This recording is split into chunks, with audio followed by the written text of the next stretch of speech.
Hey, hey! Welcome back to another episode of Mixing a Prog Album Live, where we are getting pretty close to finished with Afterwinter's second album, Boundless. Today is episode, is it 36? Is that what we're on? Are we really on 36? I've lost the number. I think it's 36. Yes, 36 is what we're looking at. That's crazy. That's so many episodes. But we are getting here pretty close to done. So today we are going to be working on volume detail for track 11, Absolution. That is the final song on the album, which means we are almost there. We are almost done. Super exciting. So let's get into it. There we go.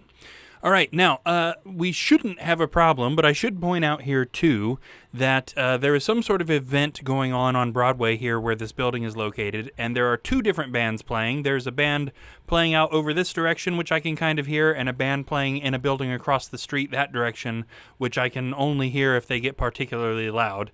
Now, I've done some tests to make sure that this is not going to mess with the mixing environment, and it should be okay, but I'll admit I was definitely worried when the two bands started that was going to mean this wasn't going to be possible tonight. I think we're good, though. So unless something changes or somebody gets way louder or something, in which case we'll know that the decisions are not being made very well. But let's hope, if we can get a decent length one going on today, that we should be able to maybe get a first draft finish to this one tonight, and that would be pretty exciting. I would definitely be happy about that. So I guess we ought to just go ahead and dive in, eh? All right, so starting volume detail, starting the chunk 3 of this. The first thing that we need to do is basically go down through all of everything and make sure that the volumes are right at every moment in the songs. I think the bass drum and the snare drum are fine, which is pretty normal. That's typical for the songs. I don't think we need to turn those down at any point, at least not at the moment. So our first order of business is really going to be checking out the fills. So all the toms and the snare fills track, and making sure that anytime Eli's playing a fill, we can hear all the drums that are supposed to be in there. So I'm going to move our snare fills track down here where we can get to it a little bit easier. And we'll blow these up so that we can see them nice and big. And then we're just going to go through every single fill and adjust what needs adjusting. Okay, let's check out this first few.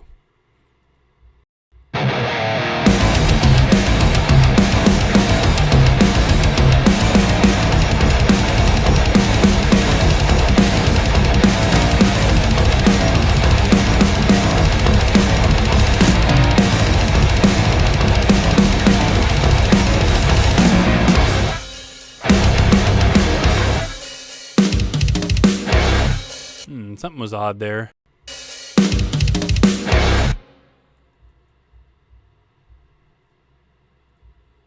Yeah, okay.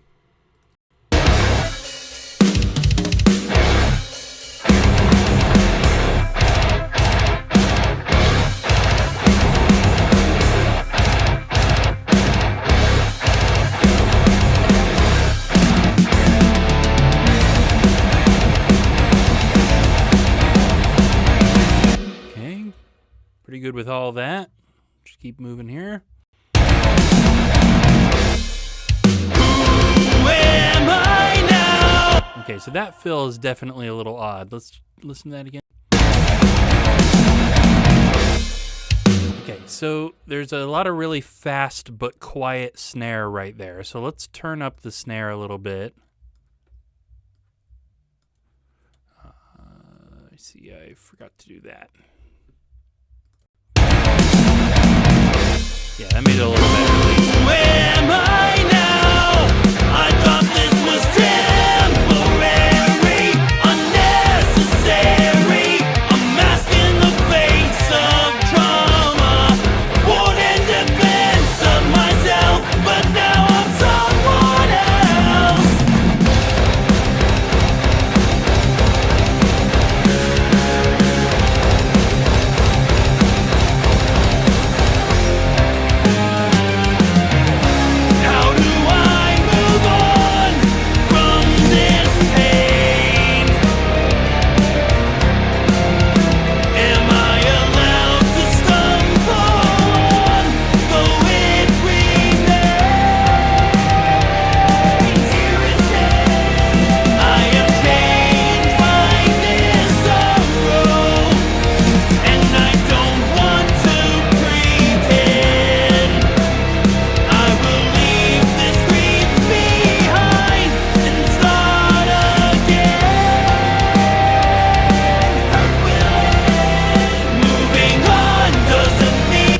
good with all that. Now, there was a fill near to the end of the verse that reminded me of something that I wanted to point out too, which is that we're talking about turning everything up appropriately, right? So there was another like pretty quick but kind of quiet snare fill back there that was not like 100% clear, and I think that's okay.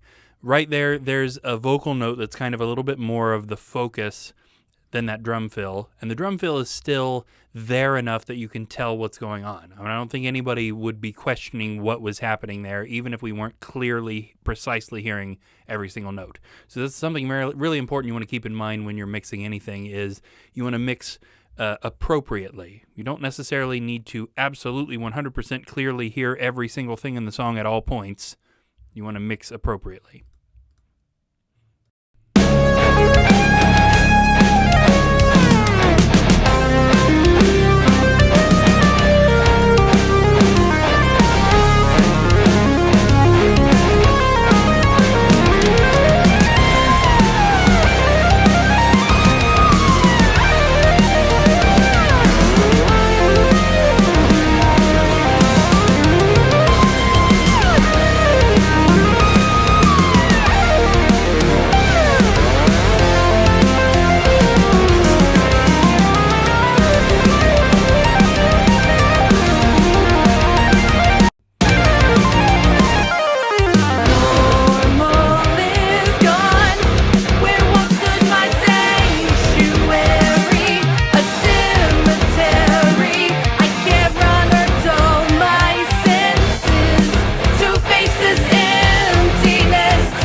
Those fills that we turned up earlier are still pretty quiet.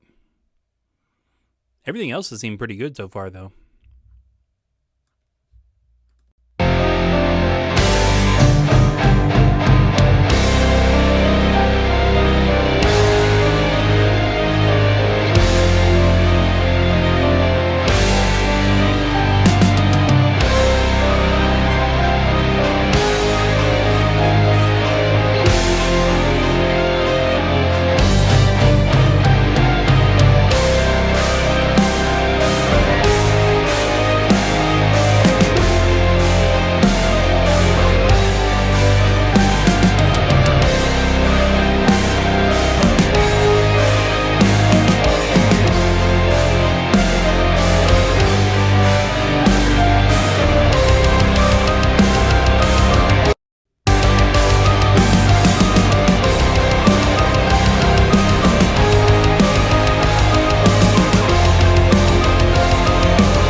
Nice.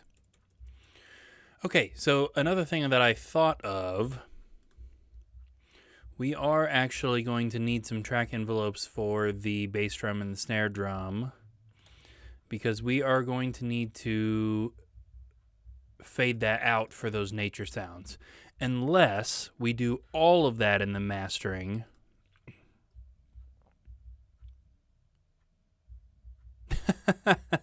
What? That's so good. It made the dog I keep in the fridge blank. Can't come up with good original lines like Keyboard Sam can. I'm glad you reminded me of that. I'd already forgot about Sam's fridge blinking yesterday. Oh, man. Yeah, we may actually want to do all of that in the mastering. Have the song fade out and the nature sounds fade in.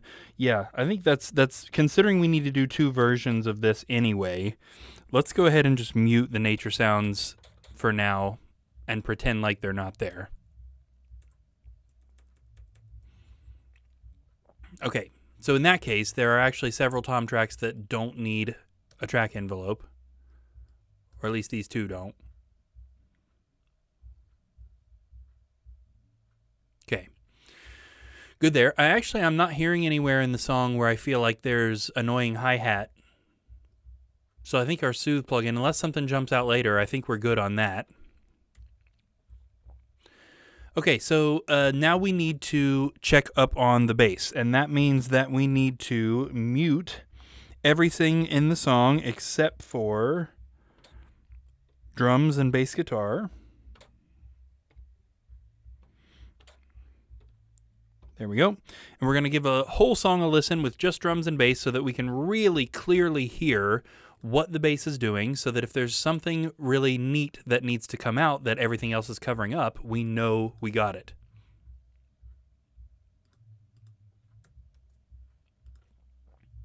Okay, let's go ahead and jump into that.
pretty solid throughout there. I don't think there's any specific thing that felt like way quieter than everything else. Okay, so now we need to instead mute the bass and unmute the rhythm guitars. We're going to do a listen through the song with the drums and the rhythm guitars, and we are specifically looking for any point where James and I are doing something different so that we can make sure that the balance remains throughout any harmonies and all of that. There's almost definitely something, so we'll go ahead and put those in there. Painful.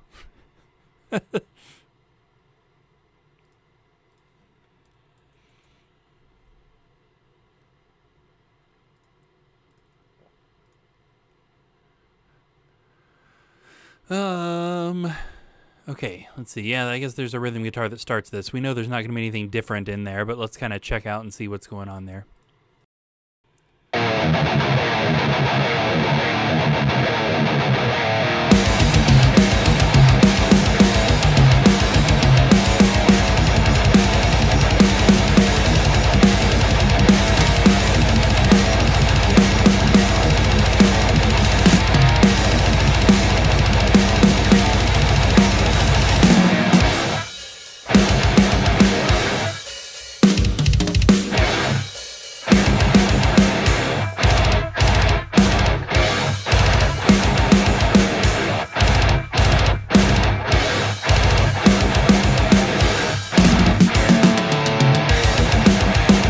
Something else that's kind of catching my ear here that we should probably try and take care of. Oh, Dad says this album was full of bass player finger pain. Yeah, that's without a doubt. Without a doubt. I think maybe the bass drum ought to come down there where it like really, really takes off.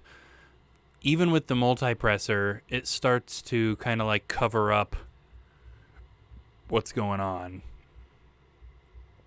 The bass frequencies are just building a little bit too much in that. Let's go to there. And we don't want to do much. It's not like we want the bass drum to disappear or for people to not hear that super cool, really fast thing there. But we just want it to take up a little bit less space in the frequency range.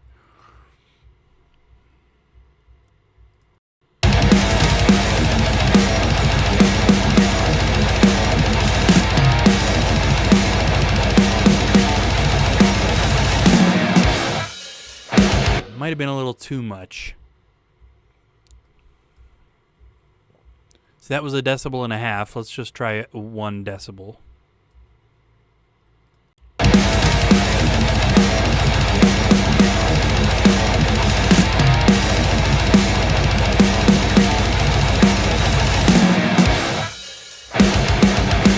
Yeah, I think that was better. You still tell what was going on, but it didn't cover anything that time. By the way, for anybody, if anybody happens to be watching right now that has not watched any other part of the episodes where I've explained this, since we just zoomed in on the bass drum track and it looked like they were all cut apart, they are all cut apart. This is not programmed. That is absolutely what Eli played right there.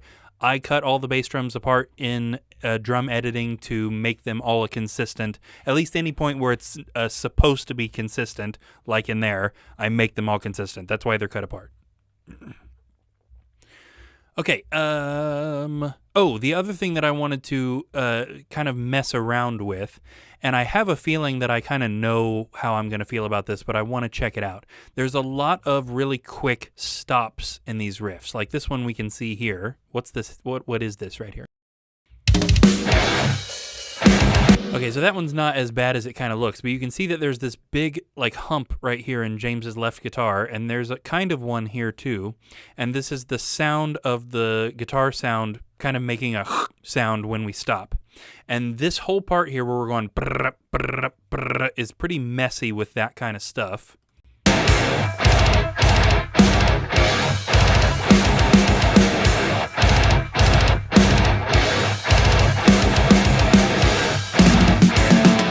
Now, there's absolutely something that we can do about that, but my question really is going to come down to should we? Because if there's one thing that I really detest about digital versus analog, it's that sort of a thing, a digital stop. I really hate that sound. And if we get too precise with cutting stuff out, it's going to sound digital. So I'm going to try cutting some stuff out of those gaps to try and tighten that up a little bit. But if it sounds too digital, I'm going to leave all of the stuff in the in-between. I want it to sound tight, but I don't want it to sound inhuman. So let's just kind of take a look at what happens. Now, and there will be some of you that prefer the digital cuts, even if they do sound kind of inhuman. It's something we hear a lot in modern music. That's just kind of become normal for most people now. And so there are absolutely people out there that are going to prefer this, even if I hate it. But I'm the producer, so if I hate it, it's not staying.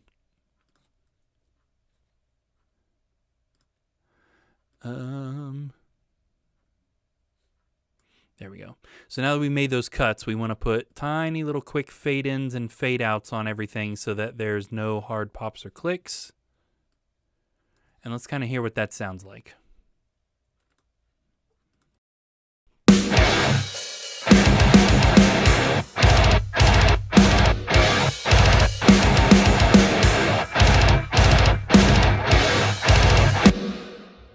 Yeah, yuck.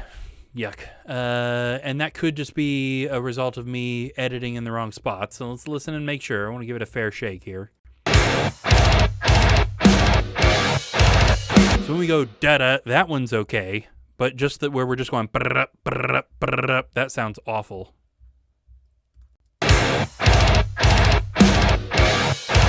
Okay, so it's these three and this one that just cut off way too quick. So let's pull that out a little bit more.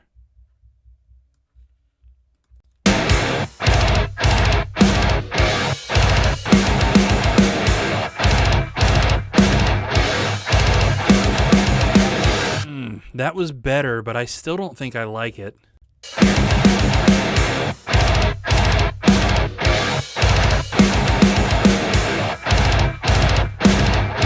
See, over there where they're not edited, it just feels more normal to me. So yeah, let's not mess with it. I had a feeling that's where I was going to lean, but I wanted to try it at least.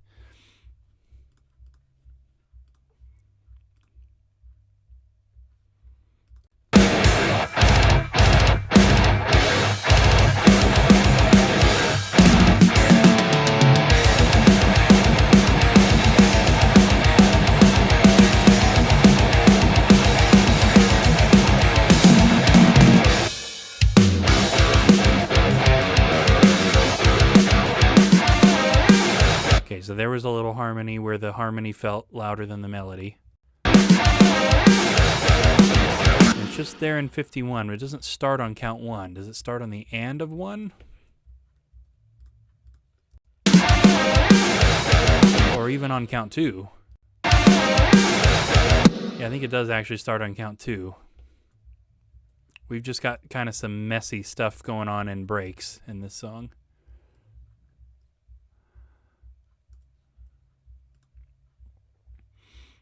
Okay, so we're going to try the 1 decibel here. That's what we have been doing that's worked pretty well. James up 1 decibel and me down 1 decibel. Ugh. Come on, computer. Give me 8.5. Come on now. There we go.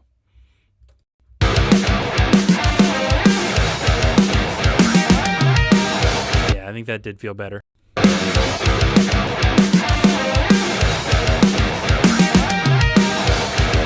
And then same there. But yeah, this one actually does start on the and of 1.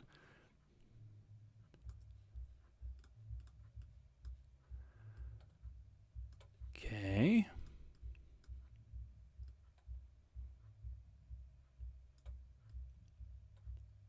There we go. Need to hear that with a little more context. Yeah,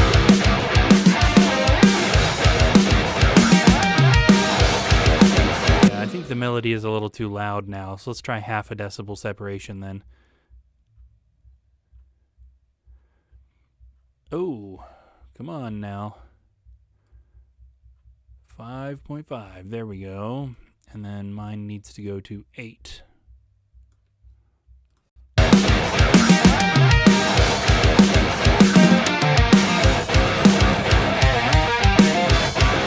all these like little things in the verse here are kind of harmonized or octaved or something like that. Let's try a separation on that, but that one might be okay.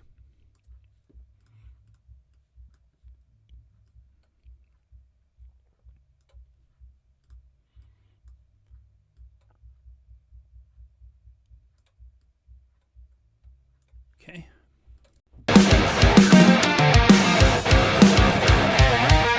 Yeah, I definitely liked it less. Let's try a half decibel on that.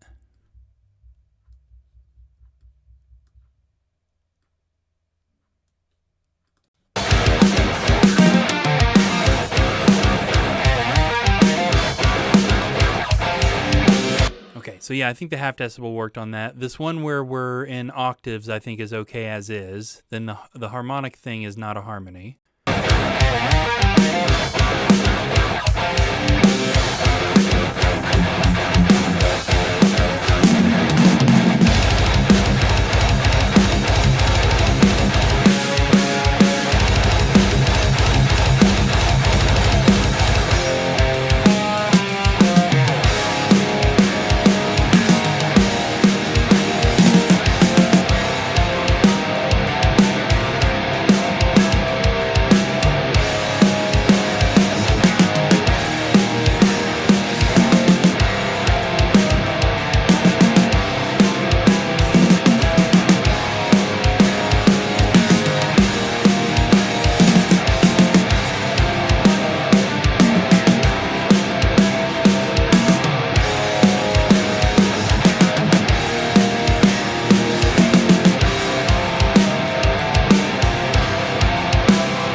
That thing right there, too, is an interesting artifact that there's not really a good way to get rid of, but I kind of don't want to anyway. I kind of like it.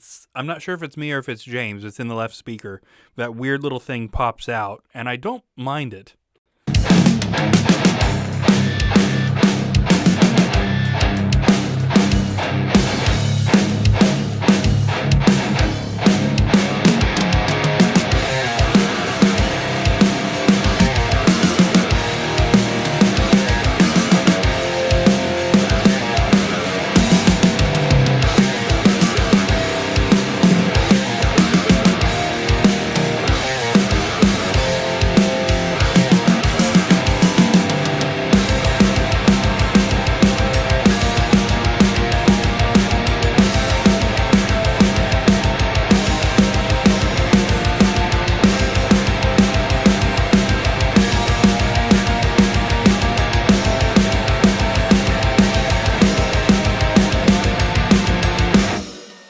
Okay, that whole thing right there. James is playing chords and I'm playing like an octave thing. And I like what I'm doing there, but there's no reason for it to be kind of like the focus. This is during the keyboard solo, and later there's a guitar solo over this section when it happens again.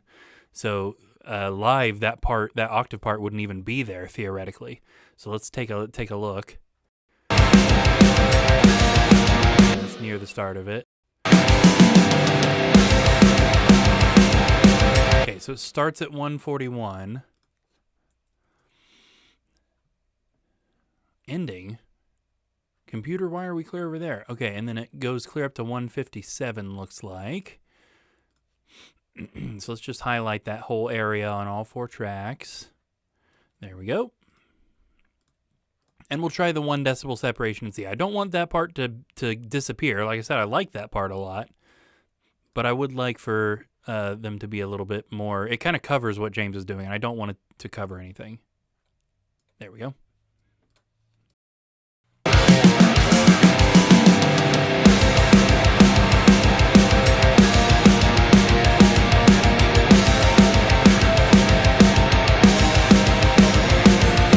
Yeah, maybe that was a little too much. Let's try the half decibel.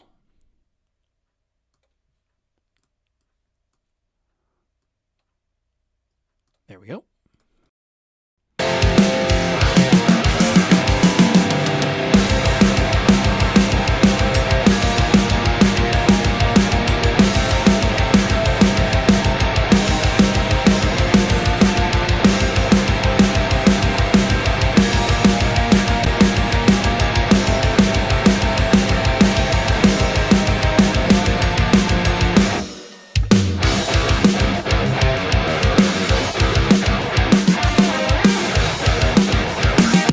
so we should be able to do whatever we did in verse 1 for this whole section, or at least we should be able to start there.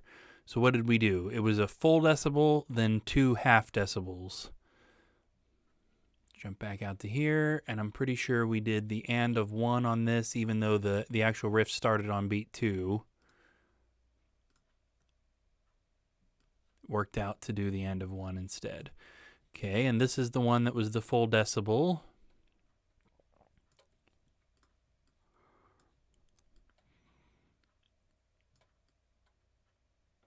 Okay, and then I think it's a measure on, measure off. Doesn't really look like that, though. You better check. Yeah, it totally is.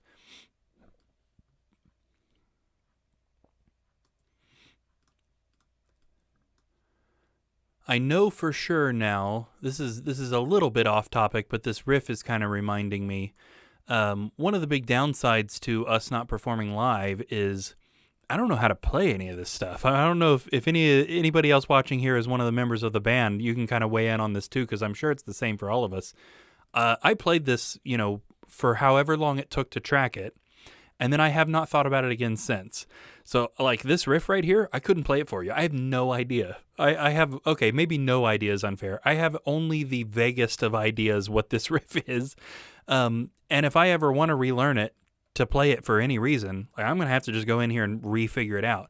Now, we tab most of our guitar parts, but usually what we tab is the basic riff that we wrote. So usually what ends up tabbed is James's part, because that's, that's the rhythm guitar part. And then I'm writing, whenever there's harmonies, I'm writing that while I'm tracking my part. So a lot of my parts don't end up getting tabbed. And recently I ran into that when I thought, once this album's done, I'd really like to relearn all of Paramnesia.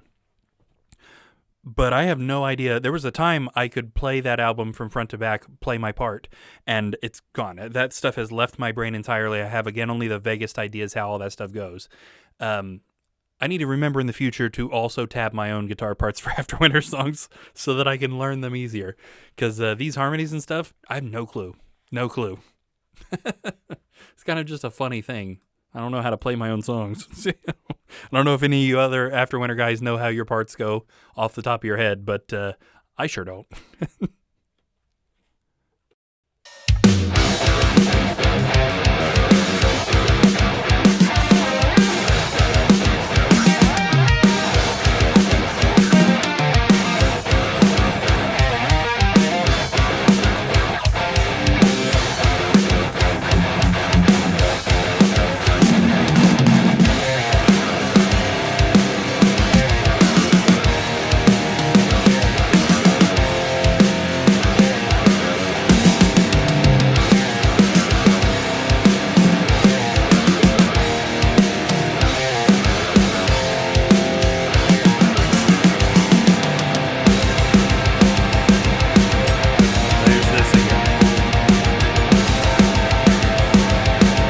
Might have been a candidate for a hi-hat soothe back there too.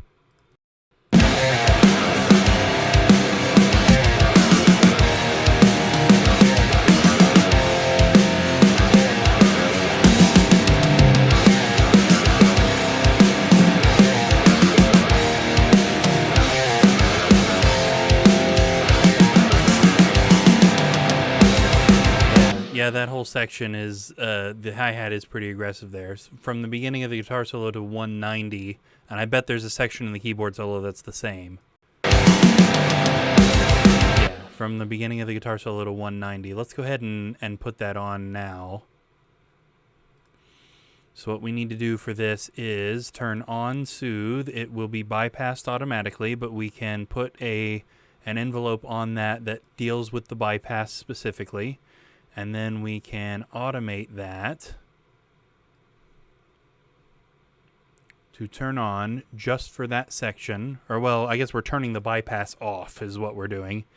And then let's go ahead and take care of that in the keyboard solo too, because I know there's a similar, that we're playing that riff in the keyboard solo too.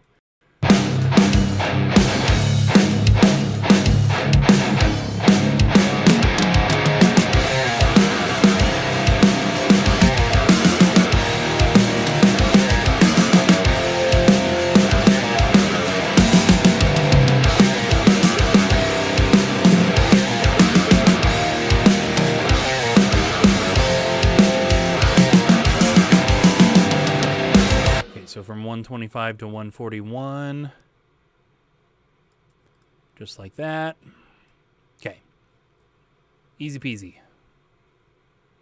Back to guitars, because we also need to grab that guitar section there. We were about to go into that thing where James is playing chords and I'm playing an octave thing.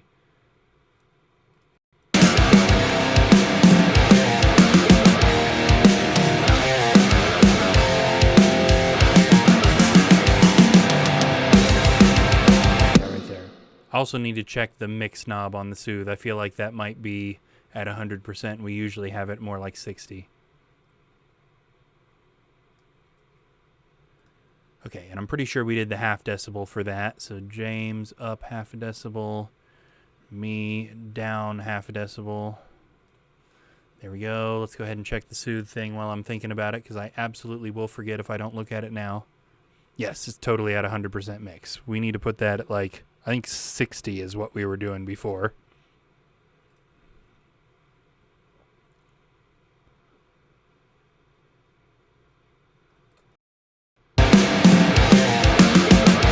Yeah, way better.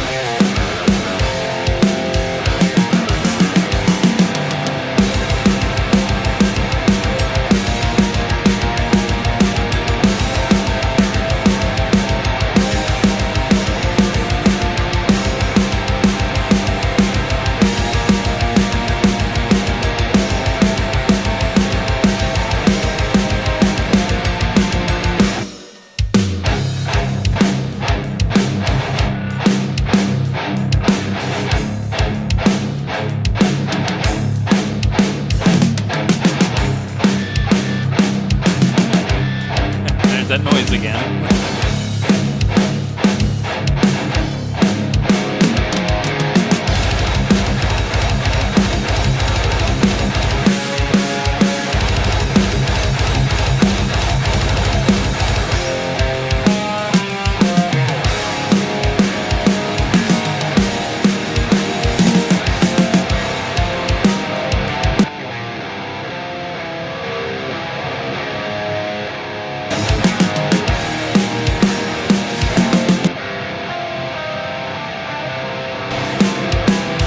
We're also playing octaves right there. I was just checking. I think they're in balance as is, but I was just curious because I didn't remember doing that.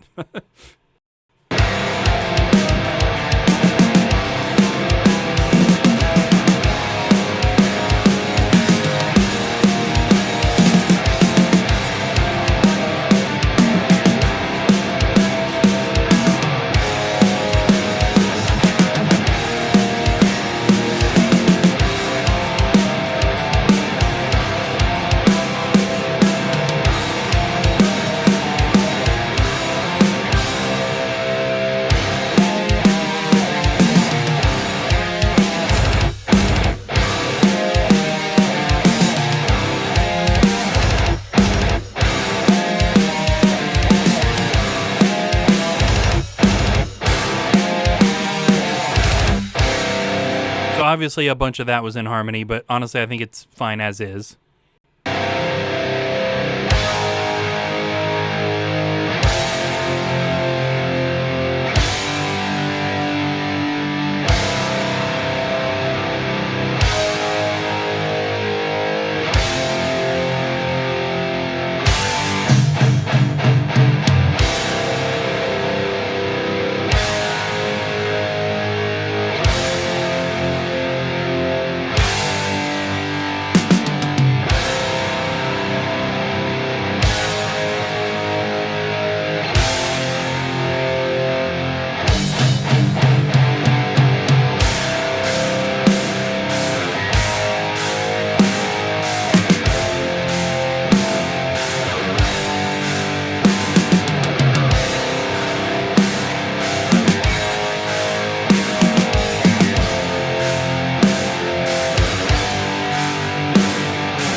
then the whole rest of the song's in harmony. So we need to get that. I think my harmony is maybe a little loud throughout that.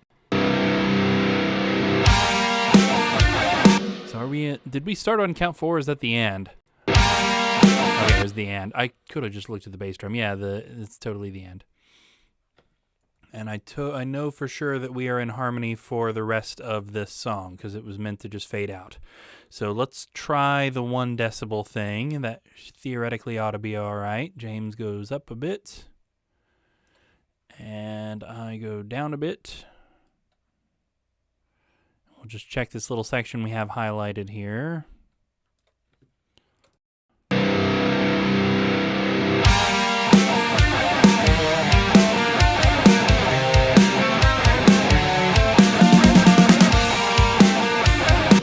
Interesting. I'd like to hear half. I think that was okay, but I'm curious what half sounds like.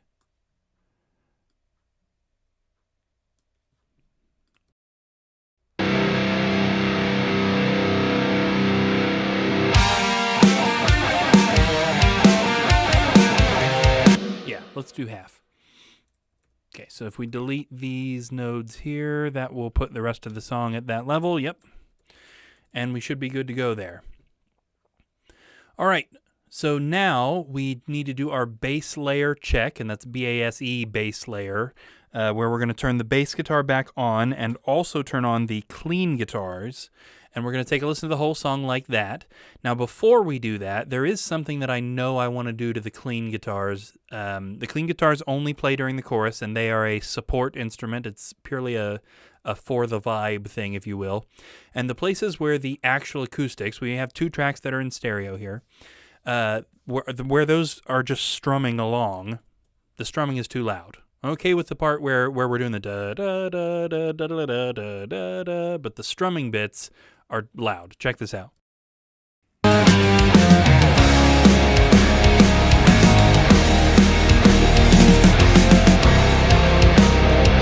like drops out. And then suddenly it's back.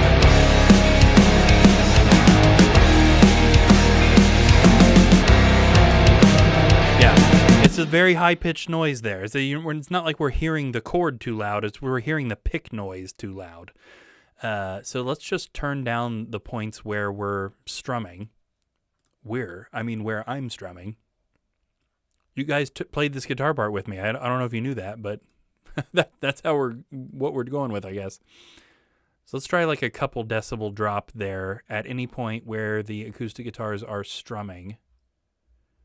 And then it will return to its current volume for that little chorus riff thing.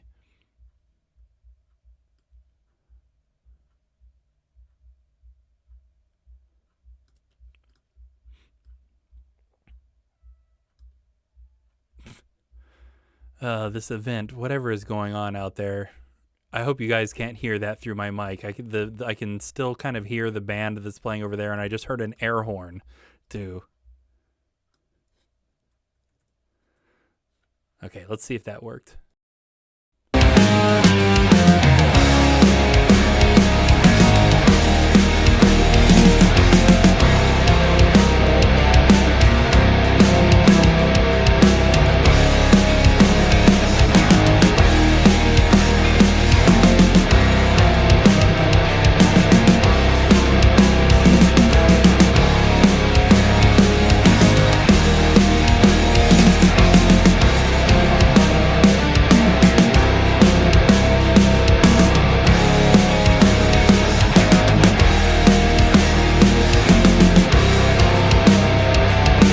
I think 4 decibels actually brought it more in line.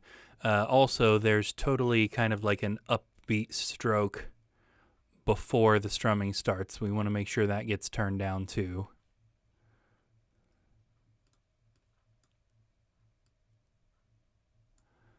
There we go. Okay, that should do that. And then we need to do the same thing to the second chorus.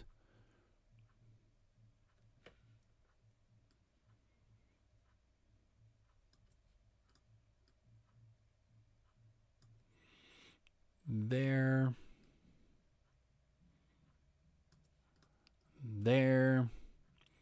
And then we've got that upbeat stroke we can't forget about.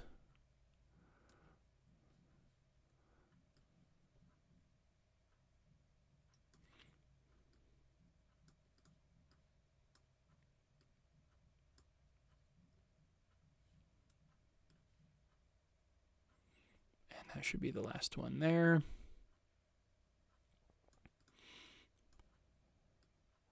Awesome. Okay. All right, so the goal now is to check out our bass layer and make sure that everything feels pretty solid between the drums, bass, and rhythm guitars and the clean guitars, so that we can start putting all of the fancy bits back on top. Things like the piano, the strings, the big, huge orchestra, both of the solos, and then, of course, the vocals. So let's take a listen here.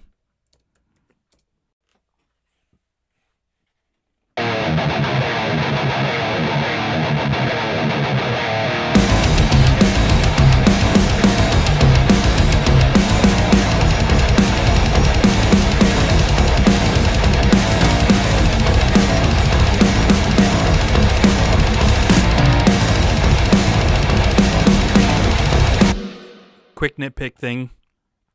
There was a flam snare right there that kind of like jumped out of the mix way above everything else.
guitars could come up during that. Let's do that, I think. Especially coming out of the chorus with the big vocals and everything. I think maybe the rhythm guitars ought to come up during that section just a hair. Maybe not during the that feels pretty good already. But the those parts maybe could stand to be just a little bit more powerful right there. So let me identify here real fast.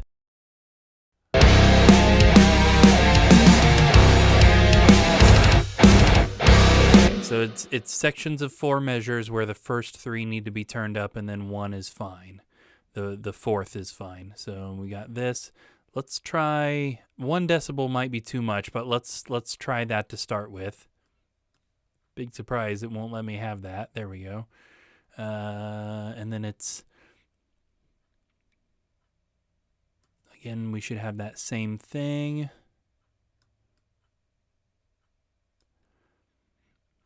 And then 1 open measure, and then 3.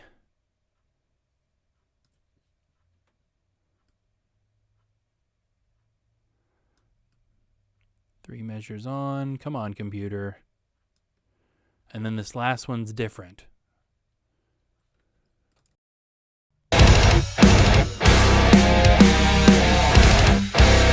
Okay, so there's a measure and a half there that should be turned up. Because we did the brrrr early that time.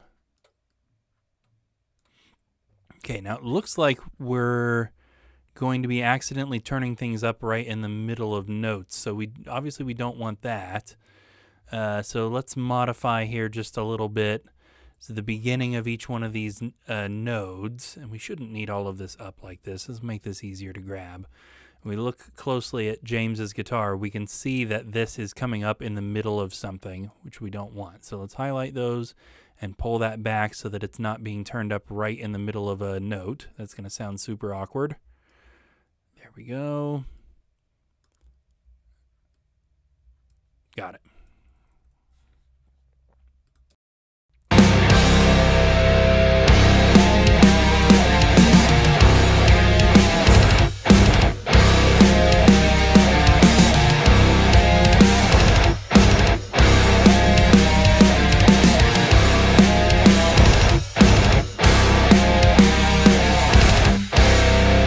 Roll with that for now.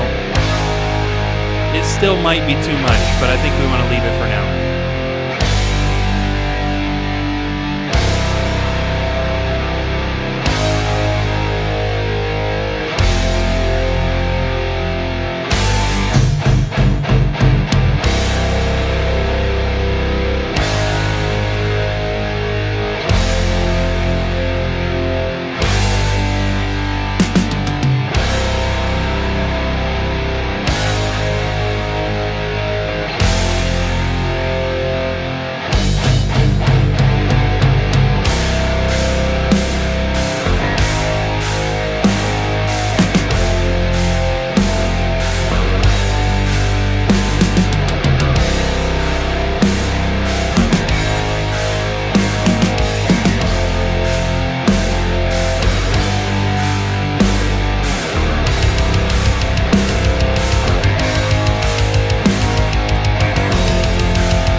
Nice. Yep, I think we're pretty good going on there. So now we need to turn on some of our other stuff. So we got pianos, we got strings, we got our big orchestra, and our leads that all need to come on here. Let's leave the vocals out for now, but we will be adding them back in soon. So there's pianos on, strings on, orchestra on, leads on. Okay.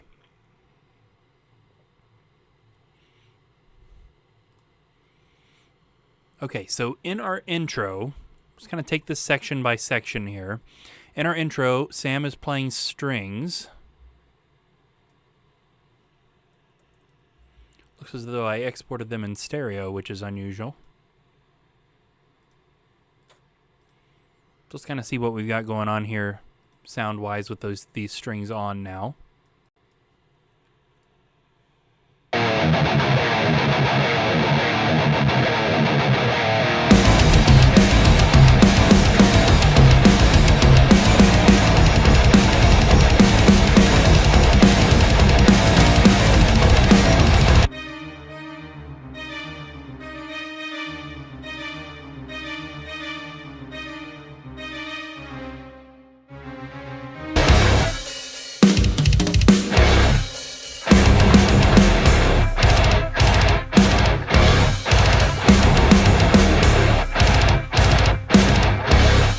Both of these things a little better.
So that middle section, so 38, I want to hear a little less.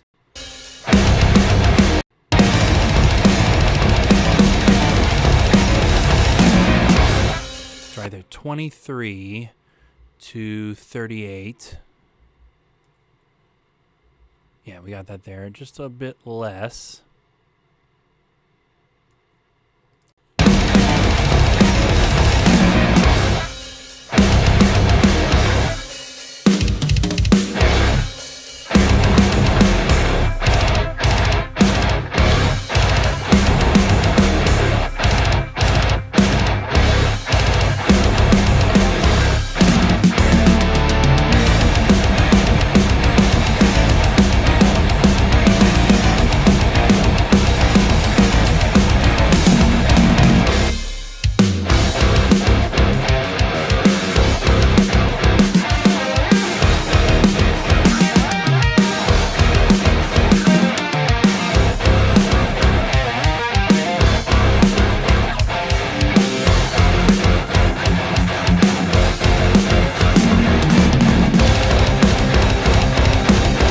Okay, good with all that. Okay, in our break, we have high piano and then a low piano kind of comes in.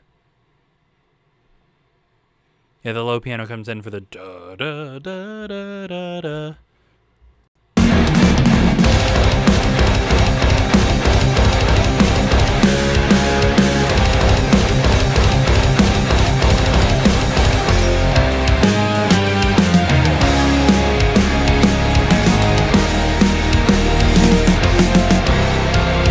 Getting ahead of myself here. The break is a little weird. I feel like I want to push where he's going up a little bit, but it also feels like it's taken up a little bit too much mid to push. So maybe we need to mess with some EQ just in this section here. let's take a look and see if a particular frequency range is jumping up higher than the rest.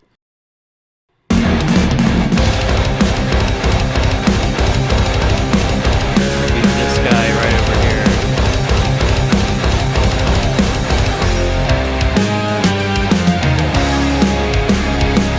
Yeah, it's just during that section. Most of it seems okay. So what do we got? Where's peak 1?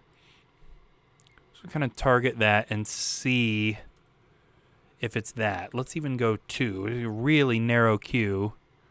And then we can turn this off during the sections that's not the break.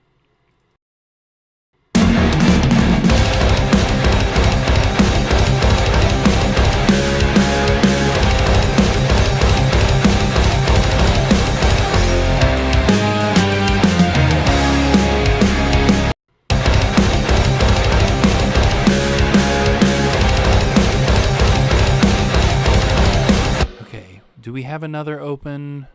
What's this one doing? Nothing. Okay, so I think there's another one there.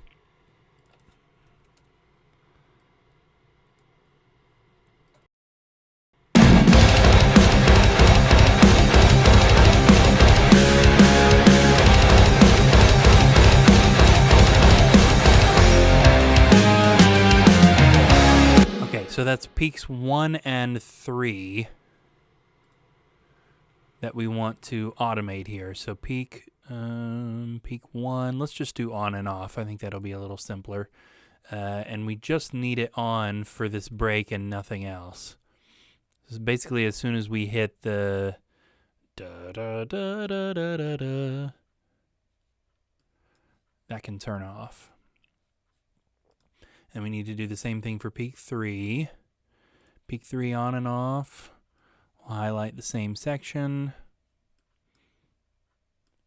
leave it on there, turn it off everywhere else. So what's this loud note right here?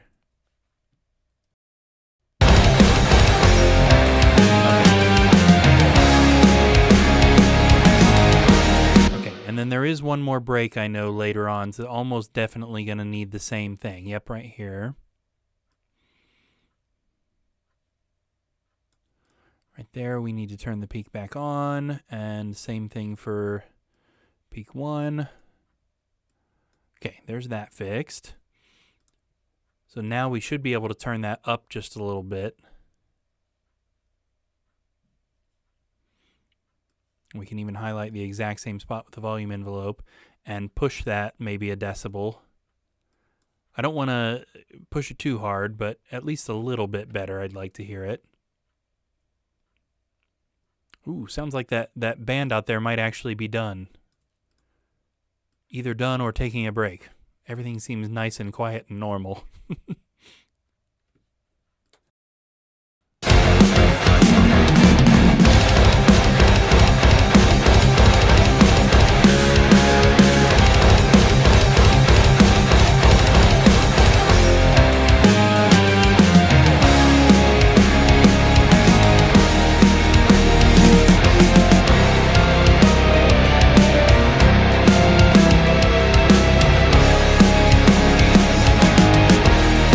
That is neat, but I think I want to hear just a hair less of the high strings during the da da da da da da da da.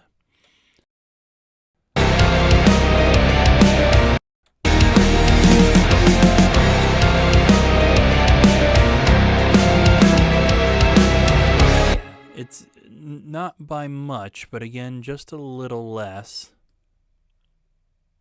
Let's try a 2 decibel cut right there.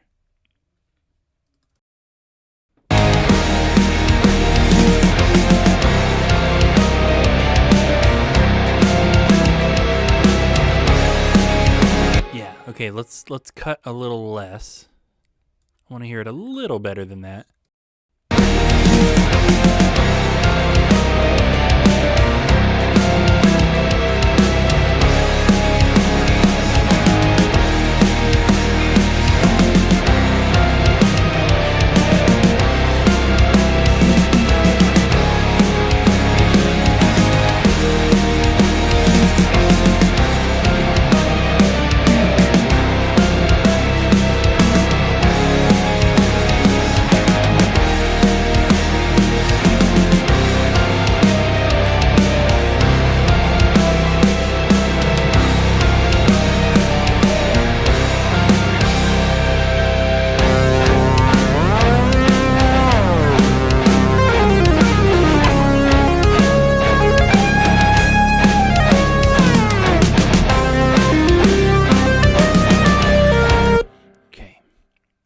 Good there. We got all the spots in the chorus where it did that.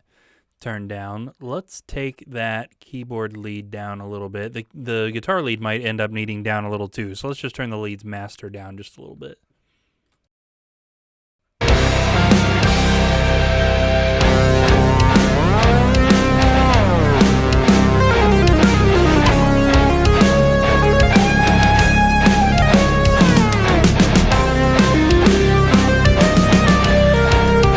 Is hooked to the leads, right? It seemed louder that time, not quieter.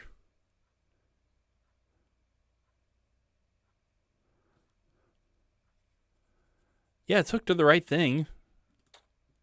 That's super weird. I swear it was actually louder that time instead of quieter.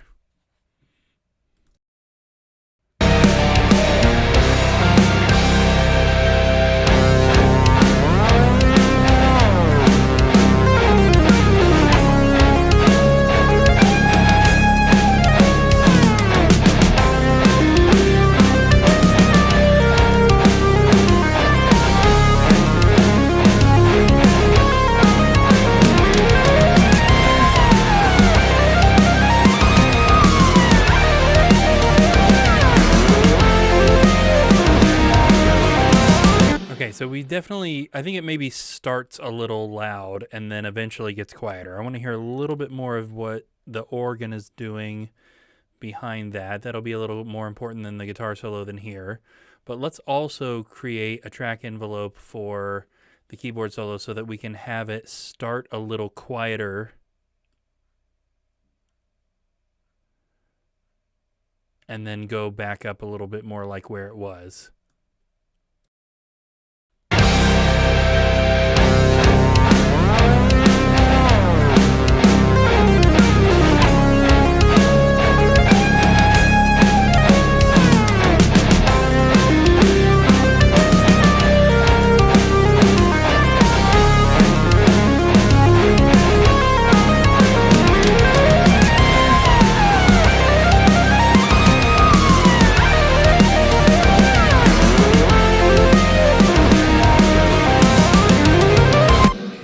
Getting a lot closer there. I want to try another half decibel down at the beginning. This should probably also go down a little more.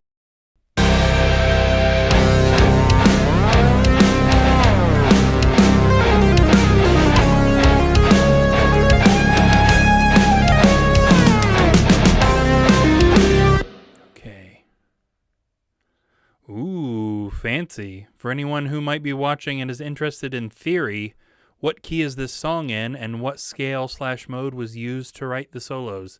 Yeah, weird stuff right there. So this song is one of two on this album that is written in drop C. We very typically go back and forth in AfterWinter between standard tune 7-string guitars or a 5-string standard tune bass and 6-string drop C guitars, or in the case of the bass, a 4-string drop C. And usually, not every time, but at least in the case of both of the drop C songs on this album, we end up writing the song in C minor so that we can really make use of the low open tuning there. So this song is in C minor. There is some notes in this that are outside that key. So for example, the very first thing we're hearing here is a C immediately followed by a D flat, which is not in the key of D minor. So we definitely had to do some weird stuff to get notes in the right spots for these. The solos, both guitar and piano, are generally speaking in the mode of C minor.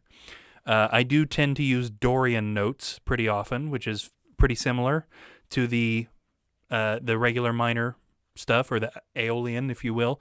But sometimes we're just playing around with notes that are in the chords. So in the case of that D flat there that we're hearing as the second chord in the solo, I think most of the time there we're playing around with notes that are within that, or maybe we're sticking a little bit more with Dorian-esque notes. Again, really similar to minor. But that tends to be where my mind goes when we're in minor. We're either totally in minor, maybe I'm throwing in Dorian notes, or we're playing around with notes in the chords. And Sam and I work pretty closely together on solos, so Sam's usually in that too. Now Sam has a really interesting sense of notes just in every way. The stuff he writes is unusual. And I mean like the riffs and parts of songs that he writes are usually unusual, and his note choice in solos is also like a little bit more unusual than mine, and that's certainly not any sort of criticism or anything. It's just interesting how his mind works differently. And so usually Sam's doing that same thing, either minor, maybe Dorian, notes within the chords, or if he hears something that's just totally out of left field but it still works, you bet we're going to do that. Hopefully that answered the question.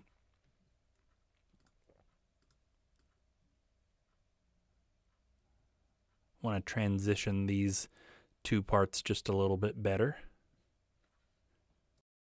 Okay,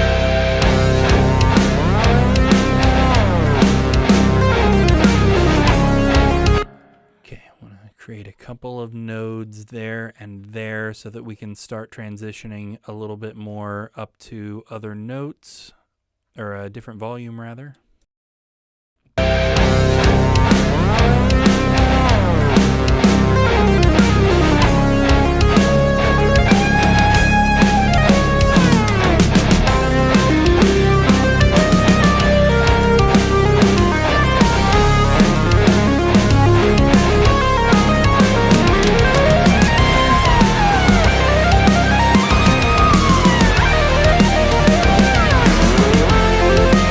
So I think his solo needs to come up again a little once we kind of open up out of that palm muted riff and into the big open riff there. I'll tell you what too, when I'm messing around within chords, and I think Sam and I kind of share this, I sure like sus2 or add 9. So I tend to use those notes a lot. There's a lot of leads on this album, keyboard leads particularly, that kind of have that sort of Final Fantasy 1-esque thing that's using the sus2 and the sus4 within those chords. It's weird, but sounds neat.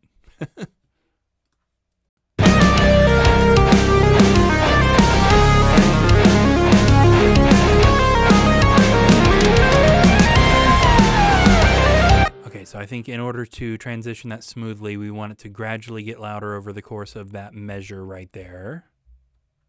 Band must have been taking a break. They started up again.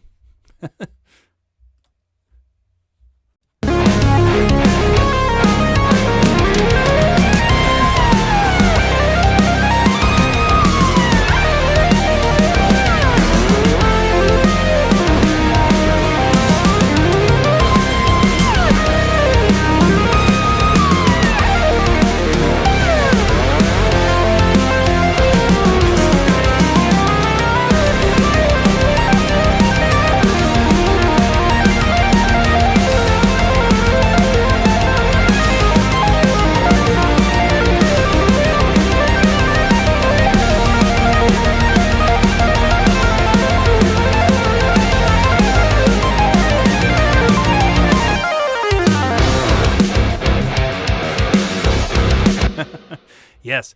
By the way, too, that is not a step sequencer playing those notes right there. That Sam is really doing that. Now, I won't tell you how many takes it took. Probably less for him to do that than it would have taken for me. But that is not one of those things where you just press the note on the keyboard and it just kind of does the rest, which a lot of synths can do. He's really hitting all them notes. Okay, we may need to check the end of that solo, how it kind of transitions back into the verse with the vocals. Might be okay. I'm good with it for now, but we're going to definitely want to check that once the vocals are in. Okay. For the second verse, we've got strings again. And I think last time we had the strings cranked all the way to the max during the verse, didn't we? Yes, we sure did.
quite a few things that need to happen in that guitar solo for sure. First off, that solo needs to get out of the way once the break comes back in. And by the time it kind of hits the same first note as the rest of the instruments for that chorus. It needs to be good and out of the way by then. The first part felt really weird. I think we reached a good point when the rhythm guitars and everybody went back to the palm muted. That part seemed pretty good. But prior to that, the guitars almost felt like it was the solo rather got buried in certain points, but it was also like it was hitting a compressor a little too hard. So it may be taking up too much space in the mix before we can worry about turning it up. So first off, I know it's going to be easy to take care of this getting it out of the way during the break. So let's do that. That's going to be the easy part.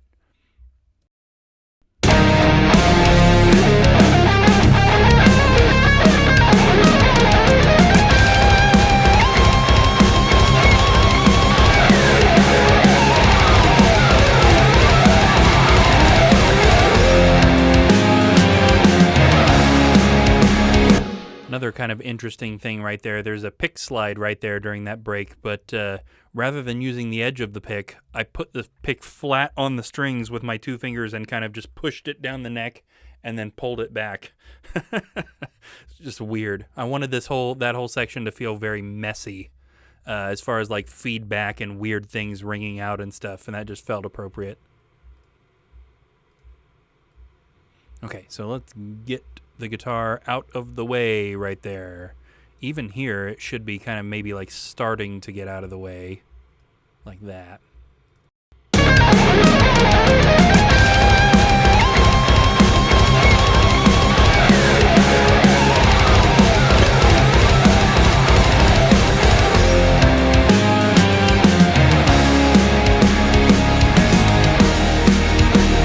Okay, this is better. I think I would like it to get a little more out of the way. Whoa, why did we move horizontally there? I didn't want to move horizontally. And this, I think, could start a little further back there. And it just about negates the need for that extra node.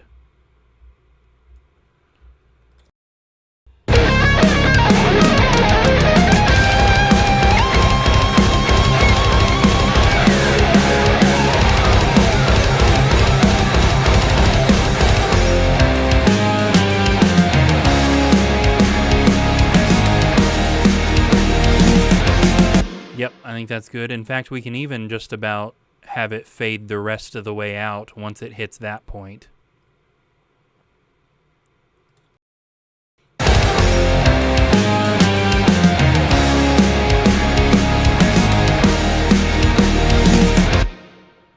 Okay, all right, so now let's kind of deal with the first part of this.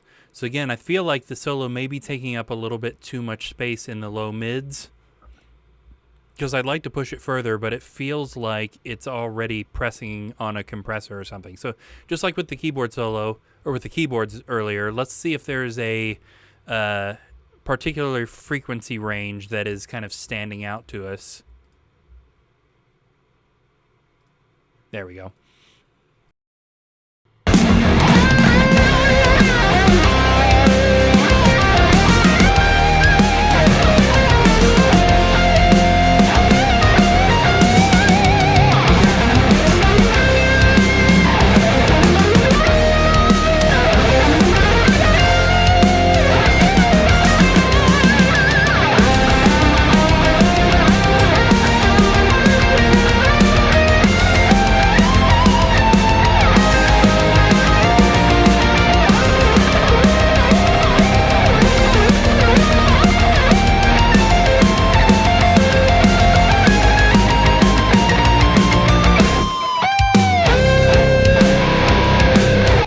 So I think maybe there's definitely a lot of low mid information there. I don't know that there's more than normal, but let's do a couple of things here. So first off, I want to automate peak 1, the gain for peak 1, which is not that. I'm looking at the wrong thing. This little yellow guy right here, which is already doing a low mid cut. I think that it should cut just a little bit more. But once we hit that palm muted part, it's fine as is. So let's not affect that. Right now we're only cutting 2. Let's cut 4.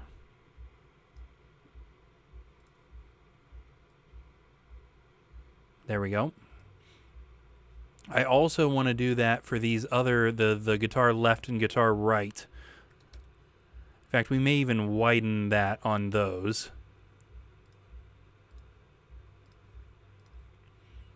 And that should help a little. I want to check and see if we may need to do another thing as well.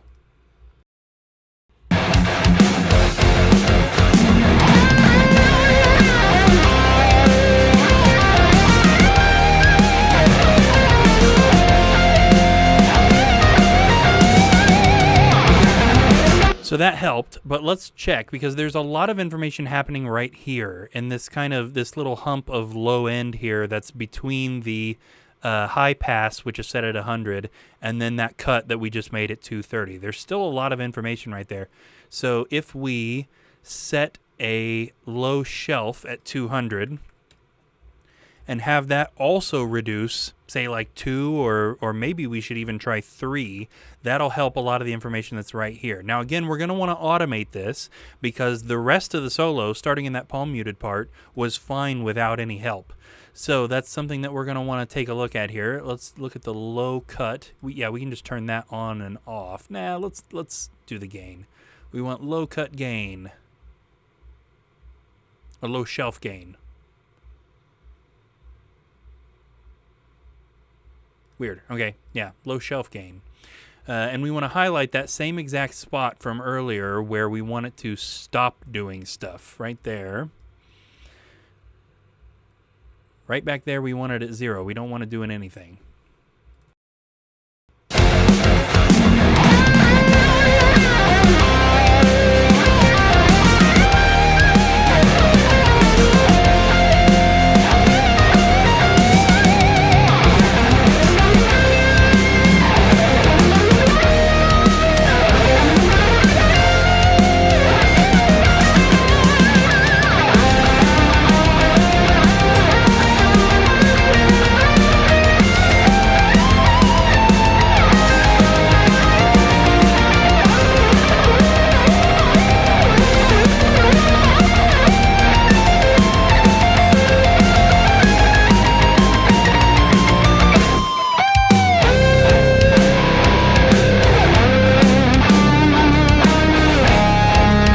Already that was better. I was able to turn it up a decibel and a half, and it still not feel like it was taking up too much space in other areas.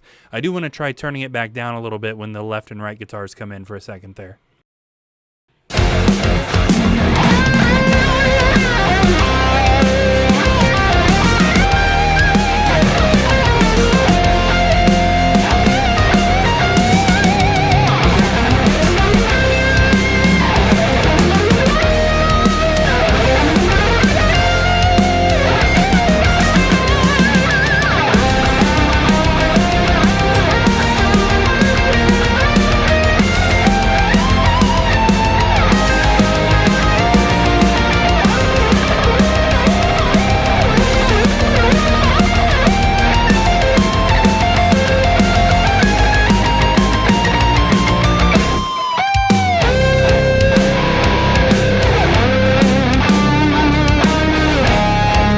Close, but further adjustments for sure needed. I had it turned back up in the wrong spot.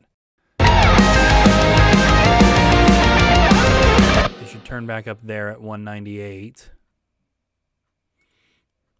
There's a spot over here that's still weird.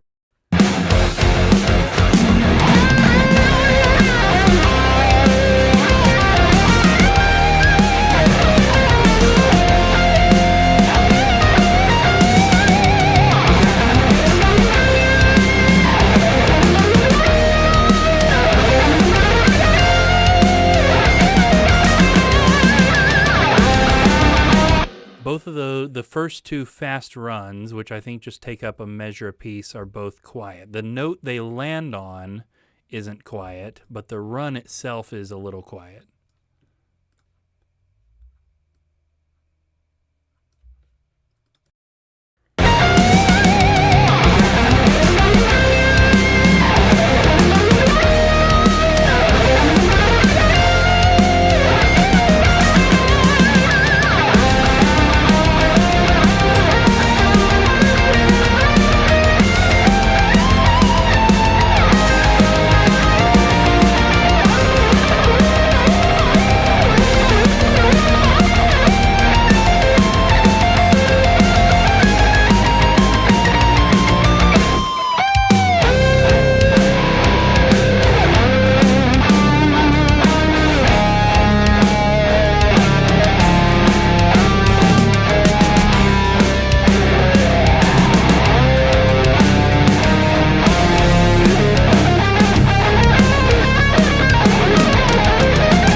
nice. Okay, we are almost there. The next thing we need to do is turn down the spots in chorus 2 where the high strings is doing the da da da da da da da da da, which we should be able to just follow along kind of like we did last time.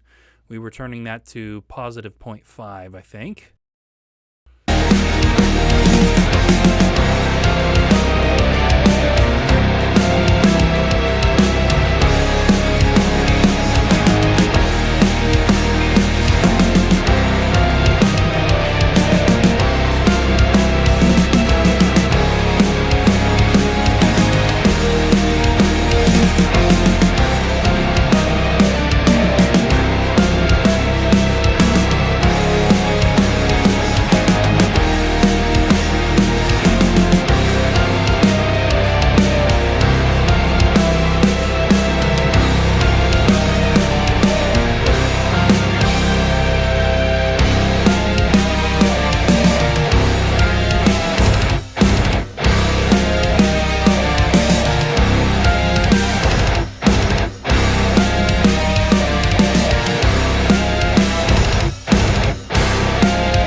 Okay, and then the big guns here, the big section. This is going to be a big pain in the butt for sure, or maybe not so much a pain in the butt as much as a bunch of work.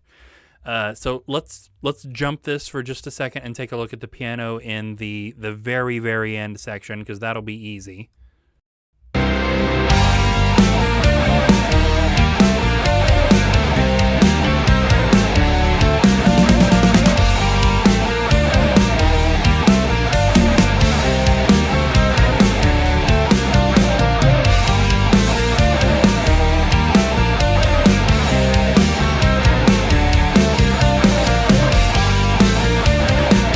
Nice. Yes. Okay. So that part is in a different key. I'll be honest, I don't remember what key that part's in, but that is in a totally different key to the whole rest of the song. But the big orchestra thing that's happening back here is setting it up. It's playing a kind of slow, sort of simplified version of that same riff, which is how we kind of justify going into it at the end. I think we are going to do something kind of conceptually speaking different with that. I'm leaning more and more towards having that be kind of like a radio-esque sound effect when it comes in and then fade out, or almost like somebody walks by holding the radio and then we just get nature sounds. Okay, so let's tackle this big orchestra section. Now, the reason I brought that up, the orchestra section being kind of a same version of that riff that's later, the piano is the main thing that's playing that version of the riff. The piano and the harp are both doing that. So we want to make sure that those are kind of the prominent things, even when other stuff starts coming in and drawing focus elsewhere.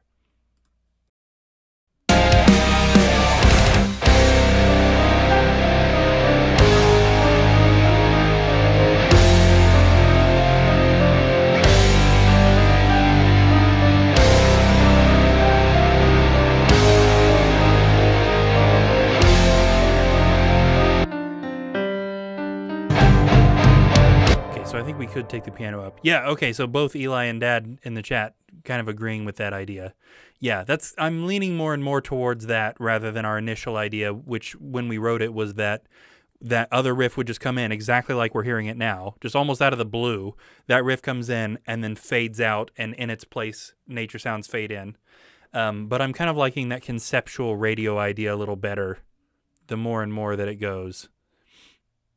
Like we have that big C chord that ends this section, and then as it's starting to get towards where we've stopped holding that, almost have it kind of like cut in and out like a weird digital distortion thing, and then we just cut straight to the nature sounds, and the other riff comes in, but it sounds like it's coming out of a radio, and we just have it pan off to the right and fade out like somebody walked by. Be kind of an interesting transition from the band thing to the nature thing.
Honestly, it's not bad as is. I think theoretically, we could get away with just leaving it like that. I think there are some improvements that could be made.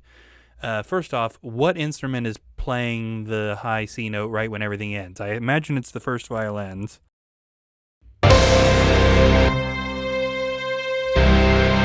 Yeah, that's for sure too loud. I was kind of feeling like the first violins might be a little bit too loud. Not by much, but a little bit too loud kind of generally.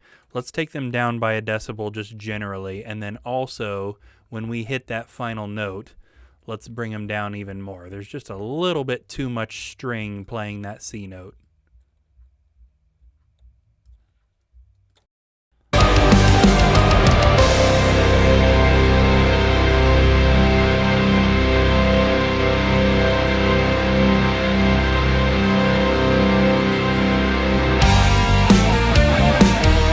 Okay, next thing, there are a couple of other bits of this orchestra that I'm not hearing hardly at all in the grand scheme of things. One thing is the second violins, which are playing like a plucked pizzicato version of this riff, and I'd like to hear them a little bit better. Let's take them up 2 decibels.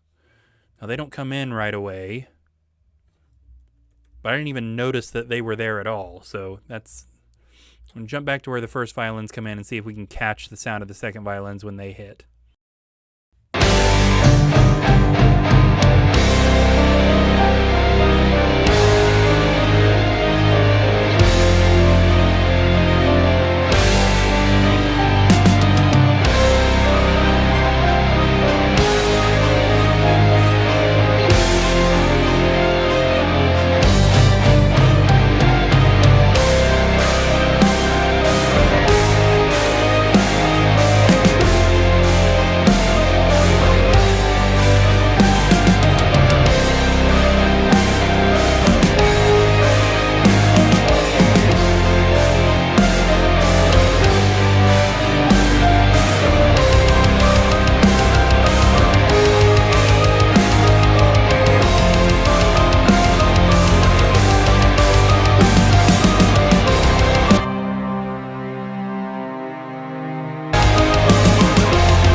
Really close. I want to bring the cellos up a little bit.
Well, that was way less of a pain in the butt than I thought it was going to be, but I think that's pretty good.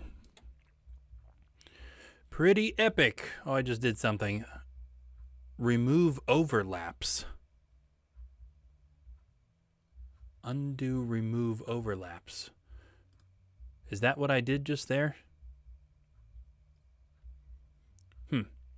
I bumped a button. I'm not sure what I did, but I hit undo. So whatever I did should be undone. Let's make sure the last thing I did on purpose is still there. Yes, it is.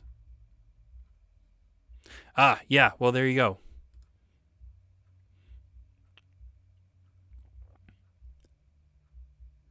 Yeah, that's a good point. Yeah, you guys are all right there. So Eli says, I like the idea of the radio sound and someone walking by also because it continues the sort of Easter egg that Paramnesia ended with. Yep.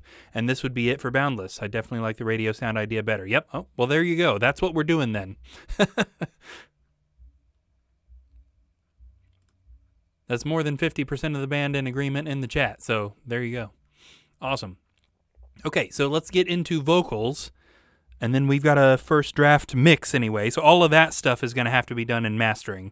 Making it sound like the radio and having stuff kind of rearranged and come in at different points will be done easier in mastering. So we'll worry about that then. But let's go ahead and jump into vocals. All right. You know, I was actually kind of planning on, I was thinking about ending at 8:30, but we're on a roll and we're close to finishing this. Let's just finish it. It should be a person rolling by in a wheelchair and listening to the radio. Yes. Jerry would agree too. Yes. I don't doubt that. I think everybody in the band would like this. I really like the idea of the radio or the nature thing. Just makes so much sense too. You know what I mean? That's, I should probably think about what I'm saying a little bit more conceptually before I start talking. But not only does it play into a lot of the lyrics that we have going on in the album and our planned album cover, but also that's kind of what I think about when I start thinking about like self-reflection and moving on and coming to terms with things in your life. Is what I would really like in those situations is to be away from everything else, away from the hustle and bustle, away from the city, away from other people, just in a quiet, peaceful place like the nature sounds we got, which is why, you know, my initial idea for the nature sounds was to have something like a full minute of nothing but those nature sounds at the end of the album. It's almost like a detox. You know what I mean? If anybody cares to listen to that much nature sound at the very end of the album, because you can totally just stop it. But, yeah, Eli, you're right. This album has about everything else. Why not some ASMR? Exactly, yeah. It's literally, it's like a detox almost. Here you've had this loud, crazy metal with all these feelings and stuff, and here's some nice peaceful nature. And if you want to, you can totally just sit in that for a minute or however long your attention span holds. Absolutely. Okay, so we're going to take a listen to verse 2 here first. This is the first set of vocals we're going to pay attention to is Majenica's, and the only place Majennica has lead vocals in this song is verse 2. So let's pay attention really close to her vocals, make sure we can hear all the stuff she's saying.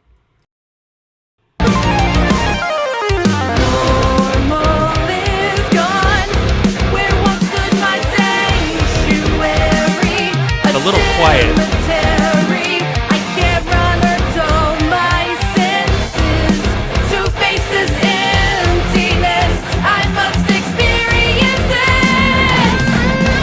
Except for that last line. So I think we're seeing a big, I must experience this is way bigger, but I think the compressor is pulling that down. But I think I start to get good with the volume that her vocals are right around that last line. So we want to leave that where it is, but turn everything else prior to it up. Especially coming out of that solo, because that solo is still nice and loud and strong. So we want to make sure her voice is also sitting in that range.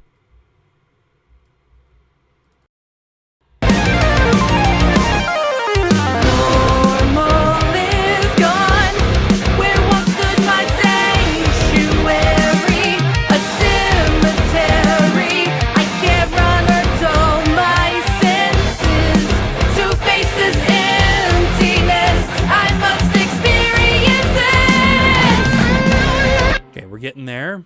I'm developing some issues with some of the background vocals, but that'll be easy fix. Want to just make sure the beginning of this is good.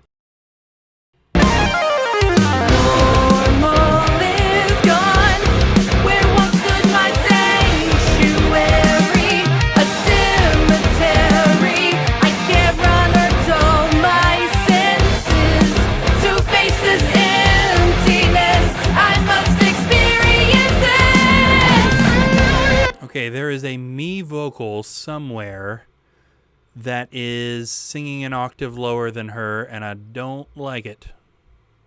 So who's doing it?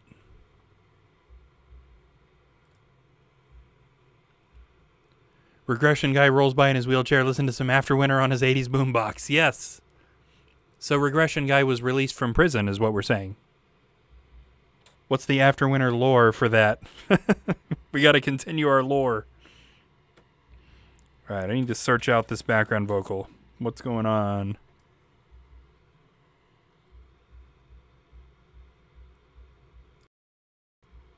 To face this emptiness, I must experience this. Okay, so, interesting. We also have Majennica background vocals singing the melody. Huh, I didn't remember that. I must experience. So, mine seem to be panned out a little wider than hers. Which set of vocals is panned out wider? That would be the second set of BG2s. Okay. To face this emptiness, I must experience this. Yeah, definitely don't like that. So let's take just that section there and turn that down a little bit more. Now how much further down we go is going to be determined by the actual mix, so we need to turn everything else back on. I can't run or dull my senses.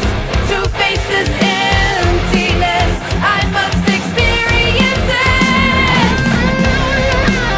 it. Yeah, I think that was good. I think I also want to turn down the background vocals of hers that say, I must experience this. Oh, Dad says Regression guy's on leave for good behavior. I like it.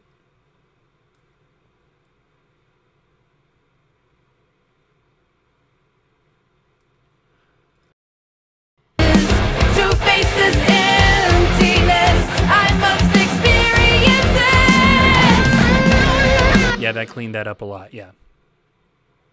All right, back to verse 1, where we have a very similar melody, but sang by me this time.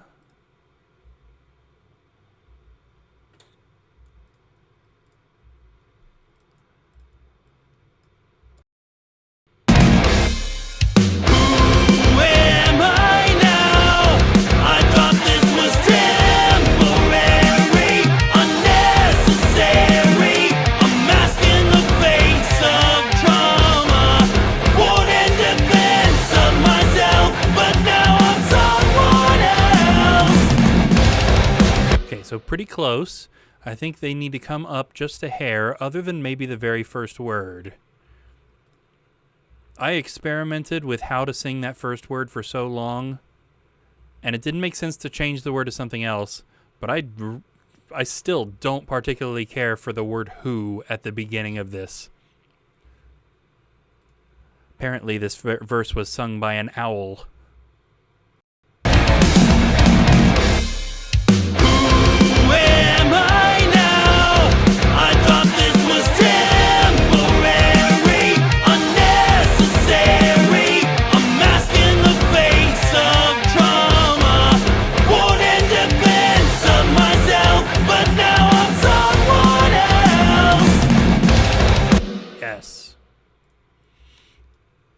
Getting there. If I may continue critiquing my own vocals in this section, I also hear that I was struggling to say the word myself, which was an S sound a little too close to an F sound, considering I was kind of relearning how to talk during the vocal tracking. There we go.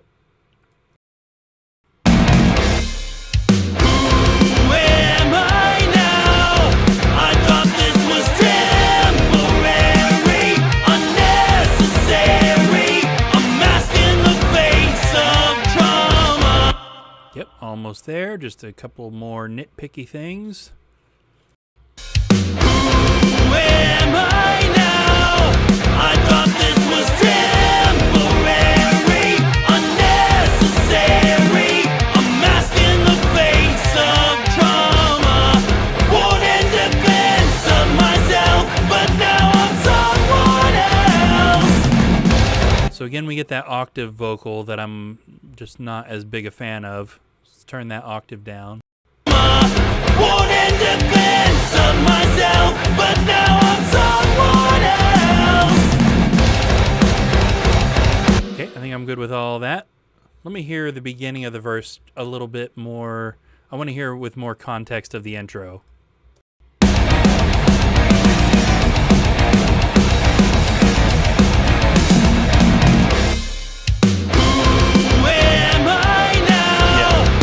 Considering I'm still a little bit annoyed by the word who, I think that's okay.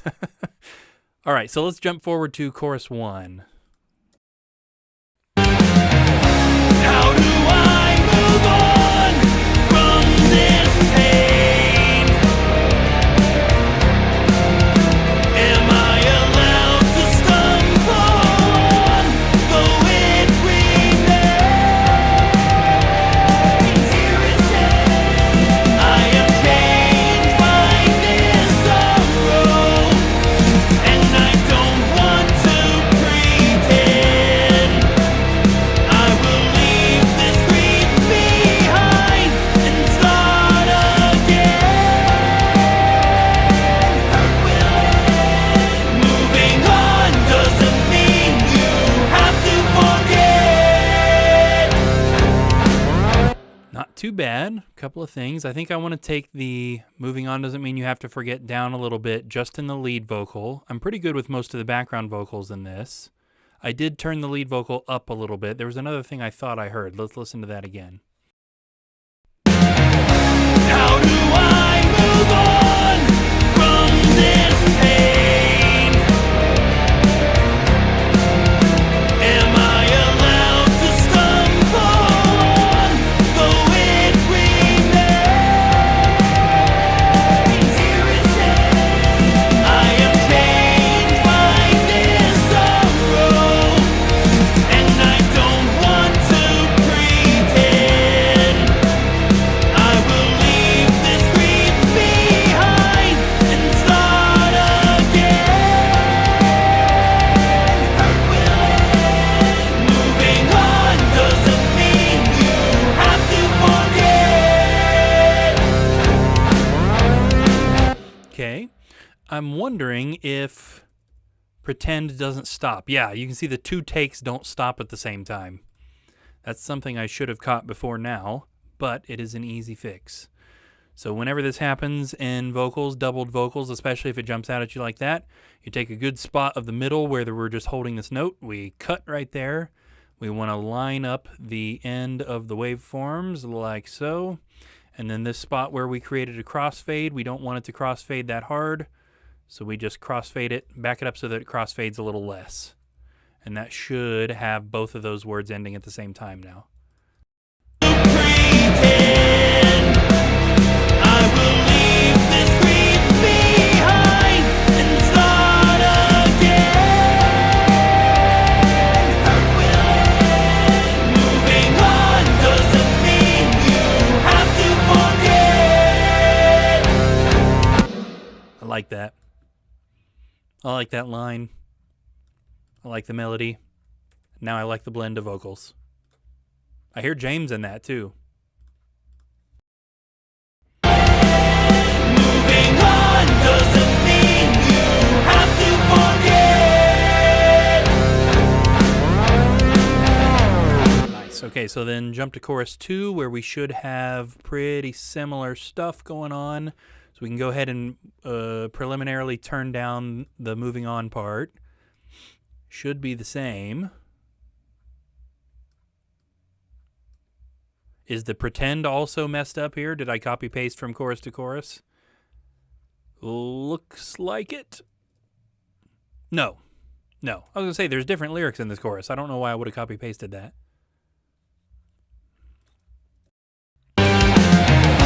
Now that I have learned to face this pain, I have become someone new, though it remains.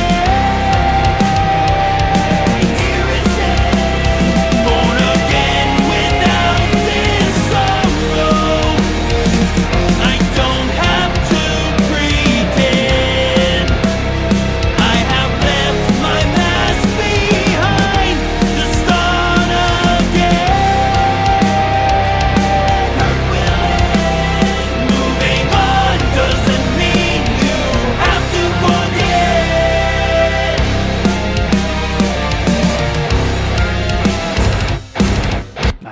heard another kind of nitpicky thing in there. I have left my mask behind. Why is the part of the word behind, why is the B quieter than everything else? Weird.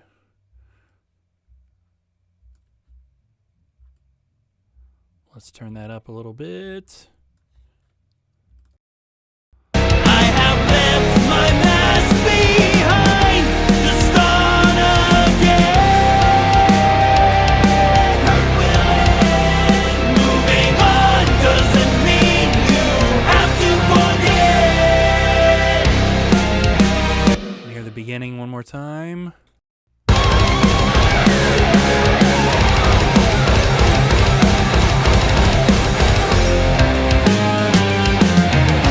Now that I have learned to face this pain,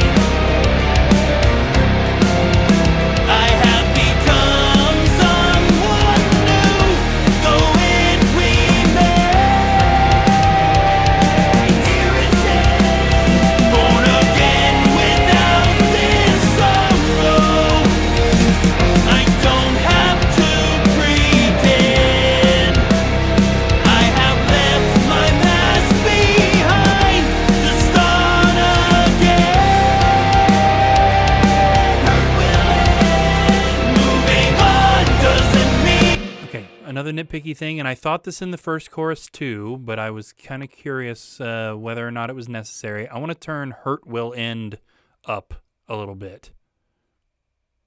I've highlighted too much there. I accidentally highlighted James's vocals too.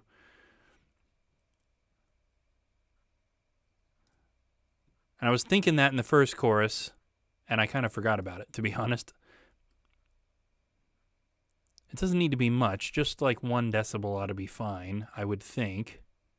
Just feels a little quieter than the other background vocal.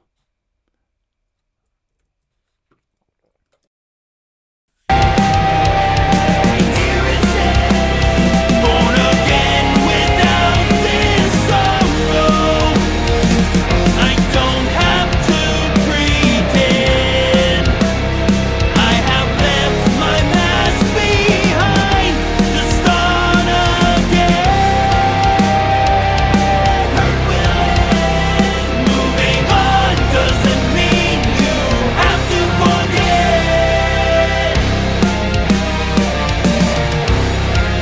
I actually could use a little bit more, if I'm being honest. Let's try another decibel and just see if that's too much.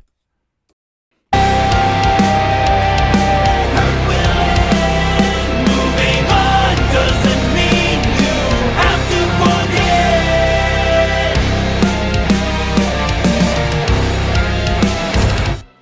Hey, Sam! Wow, this sounds good. What band is this? Yeah, this is the new Axion album. Did you know about that? Very kidding. Very kidding. Is Cody in here? He would have found that funny. Did anybody other than me find that funny? Where's chorus 1? I want to get that Hurt Will End up in chorus 1 as well.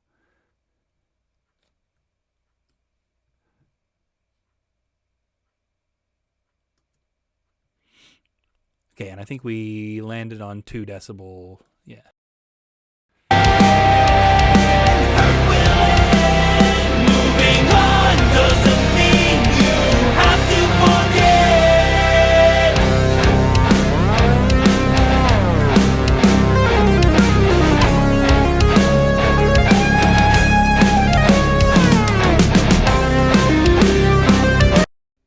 To start again.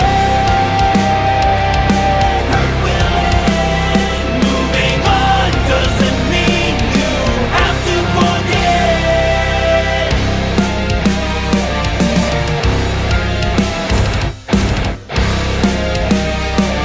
Okay, one more nitpicky thing while we're at it. I think the vocals are all good, but I would like to hear a little bit more of that guitar riff. The guitar riff we turned up earlier, I'd like that to punch just a little bit more after we get that big, powerful vocal line right there.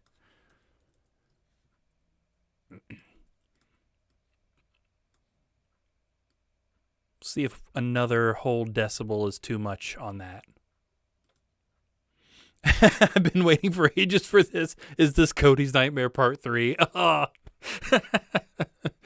Oh, I wish Cody were in here. He'd be finding that hilarious. Yeah, Cody's Nightmare Part 3. Have to forget.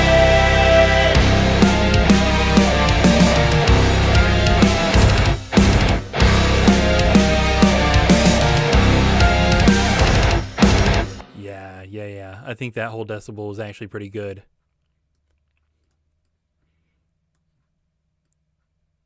Take that up. Back up just a hair more so we can hear a little bit more context on that.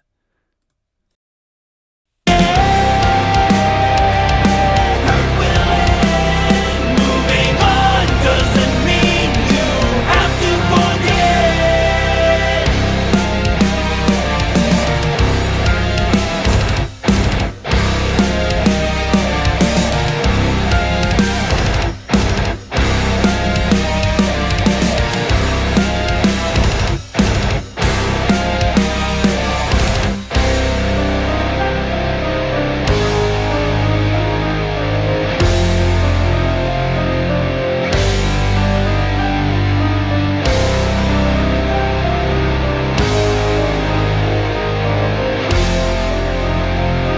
Nice. I think we got it. Awesome. All right. Gosh. What a journey. Am I right? Okay, so now this isn't done. This is first draft done for this song, I think, on the mix. The master is going to be another off-stream thing again. It's just easier to work on that off-stream when we're not worried about the mic muting on and off and everything. Much as I'd love to show you guys the process of the radio thing, maybe we will do that. Maybe we'll make an exception and try and do that on stream, because that would be a pretty cool process to see, right? We'll see if we can get that working. Beyond that, our next step is making sure that our first drafts are good. Now, a couple of the early songs have gone through a couple more iterations while we've been working on these later songs. So some of them are up to Master 2, 3, even 4, maybe Poison in the Well and Boundless. The first two tracks are on their 4th iteration at the moment, but not big changes. In fact, I'm anticipating that we will not need to make any big changes on any of the songs. I think it's mostly just going to be small changes that we need to mess around with. So the next stream, I suppose we will look at mastering Absolution on stream so that we can mess around with that radio thing. And then we'll export that. And the next step after that will be to listen to the entire album from front to back. And we'll just put all the songs right here in a Logic project and sit here together and do that. And I'll just be making notes on anything that I think needs changed. We can hear the whole album in context with the rest of the album, and also hear songs that we haven't really listened to since we mixed them. Despite the fact that some of the songs are on other iterations, I haven't really listened to most of these since we finished them. So feelings may have changed. I may question a decision I made earlier, those sorts of things that we can then go back and fix. Now, actually fixing them is probably going to be an off-stream thing, because that's going to be a lot of jumping between projects and re-exporting them and dropping them back into the master project, re-exporting again. That would be super boring to watch on stream. But the actual note part we can do. There will be 2 streams where we are doing that. One where we listen to the entire album full quality, and one where we listen to the entire album with mid-range bandpass, which might be a little bit annoying, but that is another very important thing that we need to do, because for all of these songs, we haven't heard them in mid-range bandpass since the end of the sound detail part, which means we haven't heard a lot of the volume detail, the volume automation stuff with that bandpass on. So that will be an even more important listen through. Another set of notes will be made, and then there will probably be a final kind of a car test or something, which won't be streamed because it'll be in a car. The quality will be awful, but after that, we're pretty much done. So, I mean, yes. Hey, Ghost Redneck, you're here live. Awesome. Good to see you. Thanks for the comment on the earlier episode, too. Ghost Redneck says, love it. Estimated release date? I am hoping sometime fairly soon. That's a really good question, and I wish I could answer it a little bit better. that is going to depend a little bit more on our record label Rock's Records than us. So once we deliver that to him, it's going to depend on his release schedule, when he can promote properly and make sure all of that works. We actually haven't signed the contract for the release of this particular record yet. So if he were to say, well, you guys put it out whenever you want and we'll handle a physical release, then it'll be fairly soon, I think, which would be nice. I'm really hoping that even if we wait until his release, that it will still be this year. Really, really hoping for a 2025 release on this thing. That would be awesome. But we got some more stuff up our sleeves for some stuff coming. We want to do a music video, which would be super awesome for something on this album. We haven't picked which one yet. I think that's going to be something we'll know when we can listen to the whole thing. Next stream will be Monday night. No streams over the weekend. Saturday or Sunday is family time, that sort of stuff. So Monday night we will be streaming again. Let me check my calendar on that just to make sure that I am correct on that. I'm pretty sure, because Monday nights are normally taken up, but I think this coming one isn't. That is correct.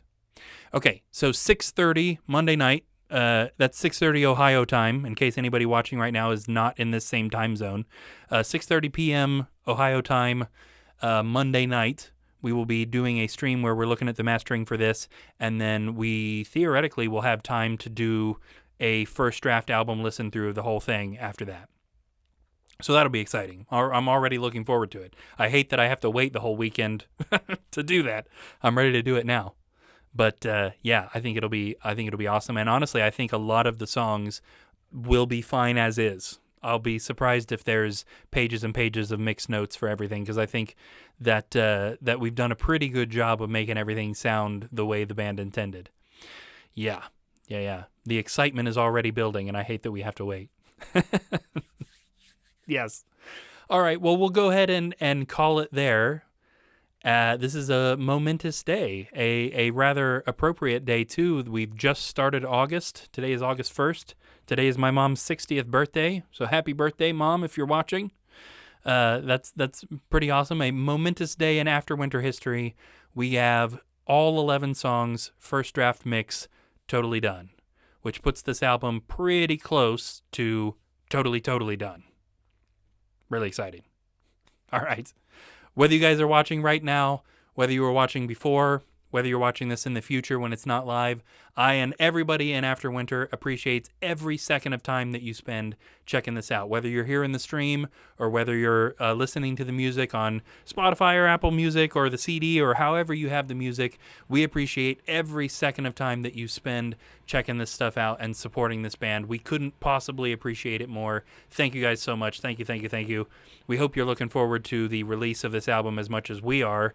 We started the writing process for this album in September of 2023, so this has been a long time coming. Still, cut the production time in half from Paramnesia, which took 4 years, so we're on a better track this time. Even if it's 2 years, that's still half the time that Paramnesia took, so we're on a positive trend there at least. But again, I know I've already said it a billion times, but sincerely, thank you, everybody, for the support that you've shown this. It means the world to us, and we're looking forward to some more episodes where we get this thing wrapped up so that we can put it in your hands. All right, guys, we will catch you on Monday night. Hope to see you all there. Thanks one more time for watching.